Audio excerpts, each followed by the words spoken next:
क़िससुल अंबिया हजरत आदम अलैहिस्सलाम। मोहतरम नाजरीन, गुज़श्ता क़िस्त में हमने आलम इंसानियत की माँ हजरत हव्वा अलैहिस्सलाम की शख्सियत के हवाले से जो कुछ कुतुब तारीख में मज़कूर है आपके सामने पेश किया।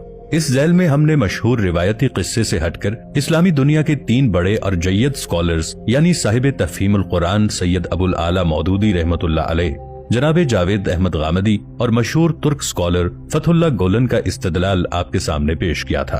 अगरचे इसी हवाले से दलाइल पेश करने वाले और भी मुफक्किरीन मौजूद हैं, लेकिन उनका हवाला बात को तूल देने का मूजिब बन सकता था। हमने इन्हीं 3 नुमाया उलमा के मुदल्लल बयान पर इक्तफा मुनासिब समझा। आज की वीडियो में किस्सा आदम और हव्वा के तीसरे बड़े किरदार यानी शैतान मरदूद का जिक्र पेश किया जा रहा है, जो इन दोनों हस्तियों को बहकावे की लपेट में लेकर जन्नत जैसी पुरसुकून जगह से निकलवाने और रंजो महन के इस जहाने नापायदार में भेजे जाने का मूजिब बना। इसकी तफसील बयान किए बगैर बात नामुकम्मल रह जाएगी। मजीद बरा शैतान है क्या वो एक फरिश्ता था जैसा कि आम ख्याल किया जाता है, या इसका ताल्लुक गरोह जिन्नात से है जिन्हें आग से तख्लीक किया गया है? ये तफसील यकीनन आपके लिए दिलचस्पी का बायस होगी, तो आइए इसके पसे मंजर को गहराई में जाकर देखते हैं।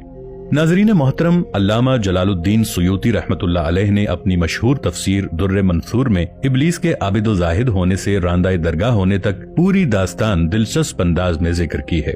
इब्लीस का नसब का तज़किरा करते हुए वो फरमाते हैं कि कुरान करीम की तसरीह के मुताबिक इब्लीस जिन्नात में से है। उसके वालिद का नाम चलेपा था और कुन्नियत अबुल गवा थी। उसके बाप चलीपा का चेहरा बब्बर शेर जैसा था। वो निहायत कदावर और बहादुर था और उसकी कौम उसे शाशैन के नाम से मुखातिब करती थी, जिसके मानी दिल दहला देने के हैं। शाशैन की तमाम कौम पर धाक बैठी हुई थी और कौम का बच्चा बच्चा शाशैन का एहतराम करता था, क्योंकि उसने जिन्नात की बेतहाशा कौमें मुख्तलिफ फतुहात से अपने जेर नगी की थी। इब्लीस लाइन की वालिदा का नाम तबलीस था, जिसका चेहरा भेड़िए की मादा की तरह था और उसका लक़ब ज़बी था। वो भी अपने शौहर की तरह निहायत दलेर और ताकतवर थी। उसने भी अपने खामिंद के हमरा बहुत सी जंगें जीती थी। वो इस हद तक बहादुर थी कि सारी कौम जिन्नात के बच्चे बच्चे की जबान पर था कि तबलीस के होते हुए दुनिया की कोई ताकत हमें जेर नहीं कर सकती। ये दुनिया की अजीब तरीन जंग थी। कौम जिन्नात की सरकशी जब हद से बढ़ गई और झगड़े फसाद से जमीन लरज उठी, तो आसमानों से फरिश्तों को हुक्म आ गया कि जाओ इन सरकश जिन्नात को मार फेंको। बकौल इब्लीस के मेरी माँ तबलीस ने फरिश्तों के साथ जंग करते हुए बहादुरी के वो जौहर दिखाए कि देखने वाले अश अश कर उठे। लेकिन मुश्किल ये थी कि जिन और फरिश्तों का कोई जोड़ नहीं था और खुद मेरा यानी इब्लीस का भी ये ख्याल था कि मेरी माँ की बईद अज़ क़यास बहादुरी के मुकाबले में फरिश्तों ने आकर सख्त गलती की है और उन्हें बड़ी इबरतनाक शिकस्त होगी। लेकिन खुदा जाने क्या हुआ कि हम कमजोर पड़ गए और फरिश्ते हम पर गालिब आते गए। इस अजीबो गरीब जंग का समा कुछ ऐसा नाकाबिल फहम था कि सारी कौम हैरत में थी। फरिश्तों का वार हम पर खूब पड़ रहा था, लेकिन हमारा वार कुछ ऐसा ओछा और बुज़दिलाना पड़ रहा था कि हमें खुद हैरत होती थी। कौम जिन्नात का जो बच्चा बच्चा मेरी माँ और बाप की बहादुरी के गुण गाता था, आज उन्हीं को फरिश्ते दर्दनाक तरीकों से मार रहे थे। इसी दौरान मेरी माँ और मेरे बाप जंग में मारे गए। मैं उस वक्त शादीशुदा था। मेरी मलिका और बेटा मर्रा भी मारे गए। इब्लीस के इस अपने बयान के बाद ये वजाहत जरूरी है कि चूंकि इब्लीस के वालिद का चेहरा शेर की तरह और वालिदा का चेहरा भेड़िए की तरह था, लिहाजा इल्म क़ियाफा की रूह से इब्लीस में दोनों खुसूसियात मौजूद थीं। यानी वो निहायत खुददार होने के अलावा बला का सरकश और मक्कार है और साथ ही निहायत खुदगरज, फरेबी और धोखेबाज भी है। फरिश्तों और कौम इब्लीस यानी जिन्नात के दरमियान जो जंग हुई थी, इसमें जिन जिन्नात को कैदी बनाया गया था उनमें ये शहजादा यानी इब्लीस भी मौजूद था। फरिश्ते जब बारगाह बारी ताला में हाजिर हुए तो उनको हुक्म हुआ कि अज़ाज़ील की बेहतरीन तरबियत करो। चुनाचे फरिश्तों ने इब्लीस की तरबियत बेहतरीन अंदाज से की। हक़ ताला जल्ल जलालुहु के रुतबे और जाहो जलाल से आशना किया गया। इबादत और रियाजत के तरीके और आदाब समझाए गए। यहाँ तक कि पहले आसमान वालों ने इसको आबिद कहा, दूसरे आसमान वालों ने जाहिद, तीसरे आसमान वालों ने आरिफ, चौथे आसमान वालों ने वली, पांचवें आसमान वालों ने तकी, छठे आसमान वालों ने खाशे और सातवें आसमान वालों ने अज़ाज़ील के लक़ब से मुलक़्क़ब किया। कुछ ही अरसे में ये अपनी फितरी तेजो तर्रारी के सबब सब कुछ सीख गया और इसके इल्म का फरिश्तों में भी चर्चा होने लगा। वही फरिश्ते जो कभी उसके मुअल्लिम व अतालीक थे, बहुक्म खुदाबंदी उलूम आलिया में इमदाद लेने लगे। रफ्ता रफ्ता अज़ाज़ील अपनी काबिलियत के बायस फरिश्तों का उस्ताद बन गया। सुबहान अल्लाह, कुदरत भी कैसे कैसे उजूबे पेश करती है। इब्लीस अपनी इबादत व ज़ुहद में इतना मुक़र्रब हुआ कि मुख्तलिफ आसमानों में उसके मुख्तलिफ रुतबे बने। اللہ تبارک و تعالی کا ہمیشہ سے ایک دستور ہے کہ وہ اپنی رائے کو سب سے الگ تھلگ رکھتے ہیں اور کسی کو بھی اس امر کی خبر نہیں ہو پاتی۔ اللہ تبارک و تعالی فرماتے ہیں کہ میں جسے چاہتا ہوں عزت دیتا ہوں اور جسے چاہتا ہوں ذلت دیتا ہوں۔ روایت میں آتا ہے کہ ایک روز عزازیل اللہ تبارک و تعالی کی حمد و ثنا بیان کرتا ہوا جب 7 افلاک کی سیر کرتا ہوا لوح محفوظ تک پہنچا تو کیا دیکھتا ہے کہ لوح محفوظ پر ایک عبارت لکھی ہوئی ہے، ہمارا ایک بندہ ایسا ہے جسے ہم انواع و اقسام کی نعمتوں سے مالا مال کریں گے اور زمین سے اس کو آسمان پر پہنچا دیں گے اور آسمان سے پھر اس کو جنت میں لے جائیں گے۔ اس کے بعد ہم ایک خاص کام پر اس کو مامور کریں گے لیکن وہ انکار کرے گا اور بغاوت پر آمادہ ہو جائے گا۔ عزازیل اس عبارت کو پڑھ کر حیرت زدہ ہوا اور اپنے دل میں خیال کرنے لگا کہ ایسا احسان فراموش بھلا کون ہوگا۔ دوبارہ عبارت پر غور کیا تو عبارت کے قریب ہی نہایت واضح لکھا ہوا نظر آیا، اعوذ باللہ من الشیطان الرجیم۔ یہ پڑھ کر وہ تقریباً 2000 سال تک روتا رہا اور بے خبری میں خود پر ہی لان تان کرتا رہا کہ ایسا بدبخت کون ہو سکتا ہے جو رب کریم کی نافرمانی کرے گا۔ گھبرا کر بارگاہ الہی میں حاضری دی اور بولا، اے رب العالمین، یہ شیطان الرجیم کون ہے جس سے پناہ مانگنی چاہیے؟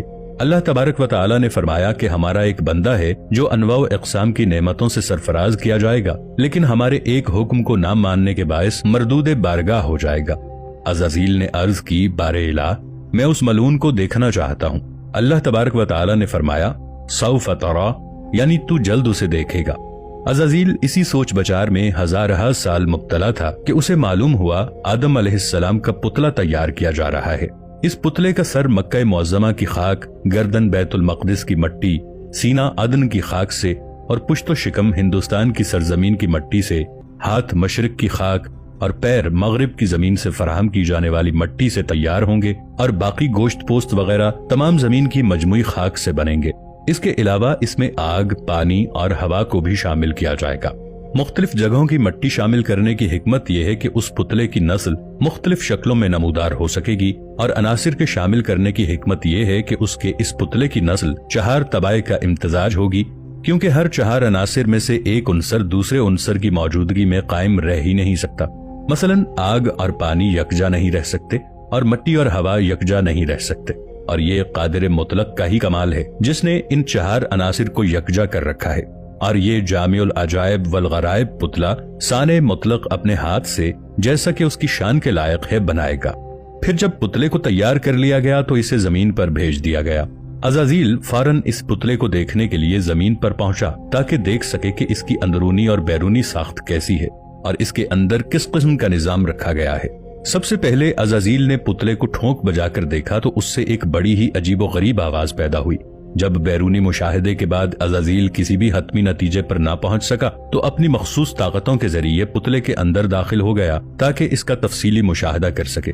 شاید اسی لیے کہا گیا ہے کہ شیطان تمہاری رگوں میں خون کی طرح دوڑتا ہے۔ دوران سیر اس کو بہت ساری باتیں معلوم ہوئیں۔ عزازیل نے اپنی طویل عمر میں جو کچھ دیکھا تھا وہ سب اس پتلے میں موجود تھا۔ چنانچہ جب وہ رگ رگ کی سیر کرتا ہوا قلب تک پہنچا تو معلوم ہوا کہ قلب کو کچھ اس طرح سے بند کیا گیا ہے کہ اپنی مخصوص طاقتوں اور مخفی علوم جاننے کے باوجود وہ اسے کھولنے میں کامیاب نہ ہو سکا۔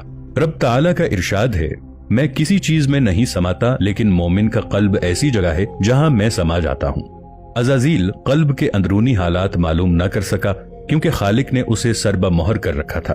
بس وہ سمجھ گیا کہ اس پراسرار ڈبیا میں کوئی خاص خزانہ چھپایا گیا ہے جسے مجھ سے پوشیدہ رکھنے کا مکمل انتظام کیا گیا ہے۔ یہی وجہ ہے کہ ابلیس کو انسان پر کوئی اختیار حاصل نہیں کہ وہ زبردستی اسے کھینچ کر اپنی راہ پر لے جائے، وہ صرف بہلانے پھسلانے سے کام لے سکتا ہے۔ چنانچہ اس نے انسان کو ورغلانے اور گمراہ کرنے کے اپنے اس اختیار کو خوب آزمایا اور استعمال کیا۔ اس کے بعد جب حضرت آدم و حوا کی تخلیق ہوئی اور شیطان نے اپنی برتری ثابت کر دکھانے کے زوم میں ان کے ساتھ جو کھیل کھیلا، اس کی پوری تفصیل گزشتہ اقساط میں آپ کے علم میں آ چکی ہے۔ جب اللہ تعالیٰ نے سب کو زمین پر اتار دیا تو ایمان و کفر اور حق و باطل اور خیر و شر کے درمیان معرکہ شروع ہو گیا، اور یہ معرکہ اس وقت تک باقی رہے گا جب تک زمین اور اس پر رہنے والے موجود ہیں، حتیٰ کہ اللہ تعالیٰ اس کا وارث ہو جائے۔ سورۃ الاعراف میں فرمان باری تعالیٰ ہے، نیچے ایسی حالت میں جاؤ کہ تم آپس میں ایک دوسرے کے دشمن ہوگے اور تمہارے واسطے زمین میں ایک وقت تک رہنے کی جگہ اور نفع حاصل کرنا ہے۔ ناظرین محترم، یہ بیان ابھی جاری ہے اس سے متعلق دیگر نکات اور مزید احوال جاننے کے لیے ہماری آئندہ ویڈیو کا انتظار کیجیے۔